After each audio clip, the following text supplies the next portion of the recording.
They went viral on Wife Swap, then years later were involved in a double murder, and honestly a lot of the viewers said they saw it coming. It was 2004 when Wife Swap USA hit TV screens for the first time. If you're not familiar, it's essentially like a reality TV show where families swap wives. They're usually totally polar opposite families, and cameras follow them and basically kind of see what unfolds. Usually, like I said, these are two very different families with very different values and lifestyles. Kind of inevitable that there will be conflict because of this, and therefore it kind of made for great TV. In 2008, the show featured a family called the Stockdale family: the mum Kathy, dad Tim, sons Calvin, Charles, Jacob and James. The family lived on a farm in Beach City, Ohio, and they were very strictly religious. The parents admitted to wanting to keep their sons very sheltered, which some argued basically was keeping them isolated.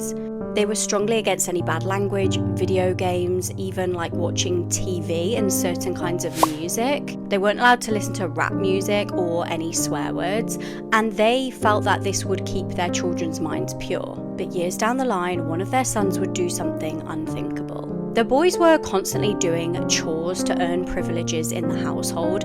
Even things like just listening to the radio was apparently a privilege. And Mum Kathy had no issue with punishing these boys if they didn't kind of fall in line.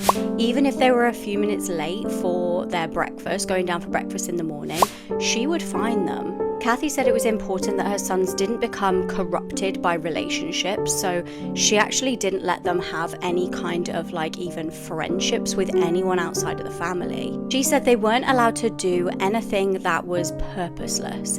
Everything had to have a specific purpose, and she just didn't see that relationships were important for them at all. So the family that they were paired with on the TV show were the Tonkovich family from Illinois, and like I said, totally polar opposite. As the Stockdale sons heard what the new mum essentially had in store for them, the reaction really wasn't what she expected. She started to say to the boys that they could have a bit more freedom, they could watch some TV. She was going to let them do all of those things they were missing out on. But yeah, like I said, it wasn't a normal reaction to this. Jacob actually ran outside crying at the prospect. He had the idea that if he did anything outside of what his mum normally let him do, he would, quote, burn in hell. So their TV appearance came and went, and the years went on with them just basically returning back to their normal lives. And Kathy kind of seemed to like the limelight that the boys had developed. They were in like a country band, I believe, and she was trying to get them quite big on social. She would upload regularly onto their channel on the other app regularly until 2017. At around 4:30 p.m. on the 15th of June that year, police received a mysterious call. The call was totally silent, and then the line went dead. And nobody knows who made that call. It was from the landline of the home. As I feel is probably policy with a lot of police departments, officers did send out a unit to check out what was going on, and thank God they did. When they got there, there were some neighbours around that felt like something weird was going on because they'd heard gunshots. And as the police made their way towards the house, they heard another single shot. Inside, 26-year-old Jacob Stockdale lay bleeding from his head. He was somehow still alive, but two other members of the family inside the house weren't as lucky. Kathy, the mum, lay deceased along with Jacob's younger brother, 21-year-old William Stockdale. So what on earth had happened inside the family home? Well, Jacob was laid with a gun by his side, the same gun that had killed his mum and his brother. It was clear that this was an attempted murder and then self-unaliving, but Jacob was actually still alive. By some miracle, he wasn't dead. He was rushed to hospital and medical teams managed to save his life. Now, the other members of the family were thankfully not at home when this tragedy was unfolding, and after a year of medical treatment, Jacob was finally charged with the double murder. He lost all sight in his one eye, and he pleaded not guilty due to reason of insanity. He was deemed not competent to stand trial because of how brain damaged he now was. Ultimately, after extensive therapy, his legal team decided to plead guilty in the hopes that he would get a lesser sentence. He was then given 30 years behind bars, and Jacob has no recollection of the events that led up to the murders, but ironically, he actually now has more freedom in prison than he ever grew up with.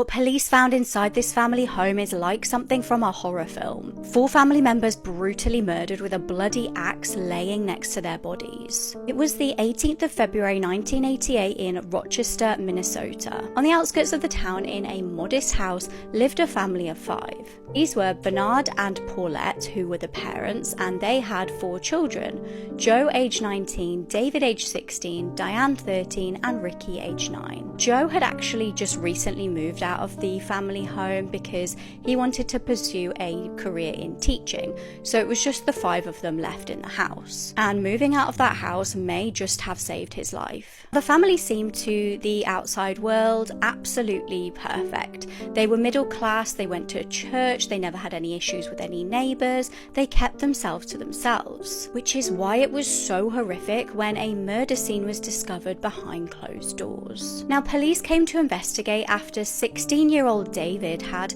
apparently confessed to his friend from school that he'd murdered his whole family. He'd met up with her just prior to going to school that day and asked her to bunk off with him, and she agreed, but he then made a chilling confession that she didn't really know whether it was like just a fantasy, just like a role play thing and just something he was saying for a bit of shock value, or whether it was the truth. He said, "I can get anything I want now, my parents are dead." She kind of just went along with this because she said, you know, at the time they used to kind of say crazy things sometimes to each other, and she just didn't know whether he was just playing up, he was just like making a bit of a joke. They ended up going to the shops together and back to a friend's house for a bit, and David ended up just spending basically the entire day wandering around, seeing some of his friends and just doing normal kind of teenage stuff when you're bunking off from school.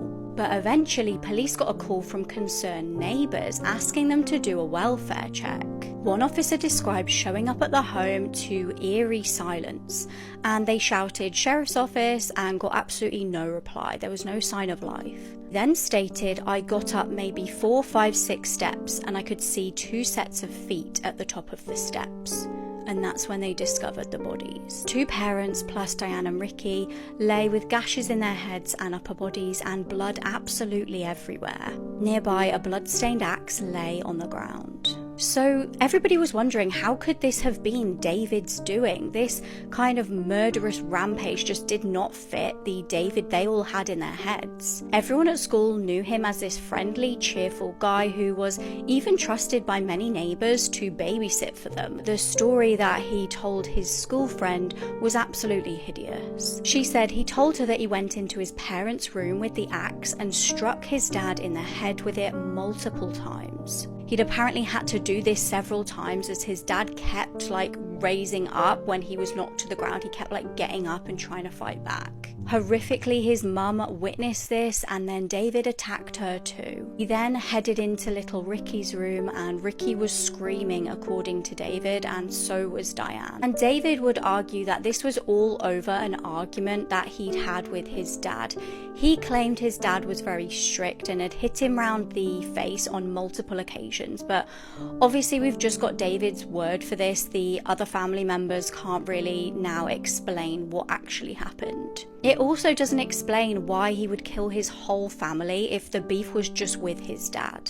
I also was thinking while researching this, I can't imagine how Joe must have felt being told not only that all of these members of your family are dead, but your brother is the killer. David was ultimately captured by police the day after near the local post office. And like I said, David really tried to claim that he was hit by his dad and it messed him up in the head, and obviously then led to this horrific tragedy. And based on the severity of the crime, although he was 16 at the time, he was tried as an adult. He tried to claim insanity, but he was convicted of first-degree murder and given 3 consecutive life sentences.